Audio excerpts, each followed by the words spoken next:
probably think you know the story of human evolution, right?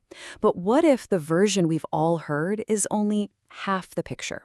Today, we're going to explore our own origin story, but seen through two very different, very ancient mirrors, one from the East and one from the West. Let's see what they show us. And that brings us to the big question, doesn't it? Are these two epic narratives from completely different parts of the world telling conflicting stories? Or could they actually be two halves of a single unified journey? That's the mystery we're diving into. Okay, so the two traditions we're looking at are, first, the Dharmic story, which comes out of the Indian subcontinent from faiths like Hinduism and Buddhism. And second, the Abrahamic story, from the Mediterranean, which includes Judaism, Christianity, and Islam. Just think of them as two giant mirrors, each reflecting a different angle of our collective story. All right, let's start with that first mirror, the Dharmic view. This one describes what we can call the arc of form. It's basically the story of how our physical bodies and our minds came to be, and the way it's told is through this absolutely incredible symbolic sequence. So in Hindu tradition, you have the 10 incarnations of the god Vishnu, called the Dashavatara. Now, this is way more than just mythology. It's like a symbolic map of evolution itself. It kicks off with life in the water, as a fish. Then it moves on to land with the turtle, an amphibian. Then you get more complex animals. But then, look at this, it gets really interesting with the man lion, where raw instinct starts to meet self-awareness. It continues all the way up to civilized rulers who create social order, and finally it culminates in figures who represent total inner awakening. It's an amazing journey, a form becoming more and more conscious. So to put it simply, this first mirror, the Dharmic one, is reflecting our outer evolution. It's all about building the instrument, right? The physical body and the complex mind. It's the story of how consciousness gets a voice, how it learns to express itself through these increasingly sophisticated forms. Okay, so that's one mirror. Now let's turn to the other one.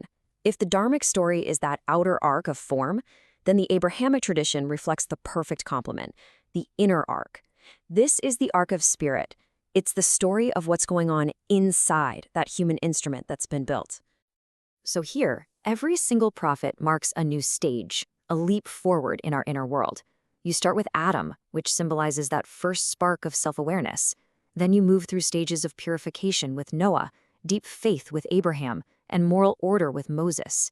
The journey deepens with Jesus, who represents compassion and moving beyond the ego. All of it building towards this final stage, a state of complete integration and realization, called the praiseworthy. Each prophet is like a new software update for the human soul. And this is where it gets really fascinating.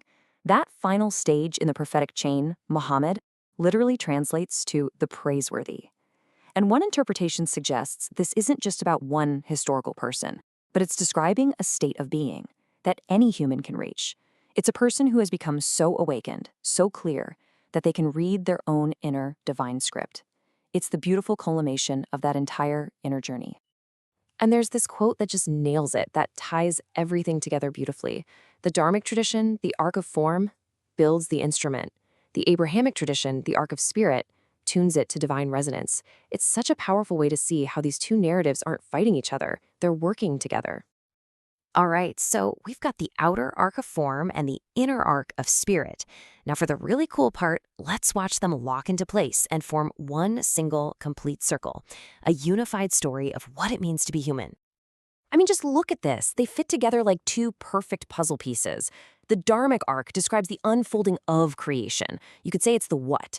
The Abrahamic arc describes the awakening that happens within that creation. That's the who. One is the story of the body and the mind evolving. The other is the story of the heart and soul evolving. They're not in conflict at all. They are two sides of the exact same coin. And this is where it all really clicks. This is the big aha moment. In the Dharmic line, you have Vishnu's divine descents into form. In the Abrahamic line, you have God's revelations to humanity. When you put them together, it's a story of divine guidance, constantly adapting to our growing capacity. Both stories tell of a journey from simple matter to awakened spirit, and both traditions even point to a final perfected human figure, whether you call it Kalki or the Second Coming, that represents a vessel of total complete awareness. So in the end, we're not looking at two different competing lines at all. What we're seeing are the outer and inner arcs of one great circle. It's the story of matter slowly waking up to spirit, and spirit finding its full expression through matter. It's a complete, holistic picture. Okay, so this is all fascinating ancient wisdom, but so what? Why does this actually matter for us right now? Well, the takeaway from seeing these stories as one could change how we see everything. Well, maybe the biggest takeaway is this. Human evolution might not be random. It might not be just a series of cosmic accidents. Whether you call it divine play or divine guidance, both of these massive traditions suggest that our journey is purposeful. It's almost as if consciousness itself is slowly, carefully, and intentionally refining its own reflection in the mirror of the universe. And what that means is that humanity, you, me, all of us, we're in this absolutely unique and incredible position. We are the bridge. We are the precise point in the cosmos where the divine and the material, where spirit and matter finally meet. Our evolution is that meeting. And that leaves us with one final, kind of mind-blowing question to think about. Both of these grand stories end with a final chapter, a completion. Could that final figure, the Kalki, the praiseworthy one, not be a single person who shows up one day, but a collective awakening? A moment when humanity as a whole becomes that fully aware, fully realized vessel. And could that awakening, just maybe, be happening right now?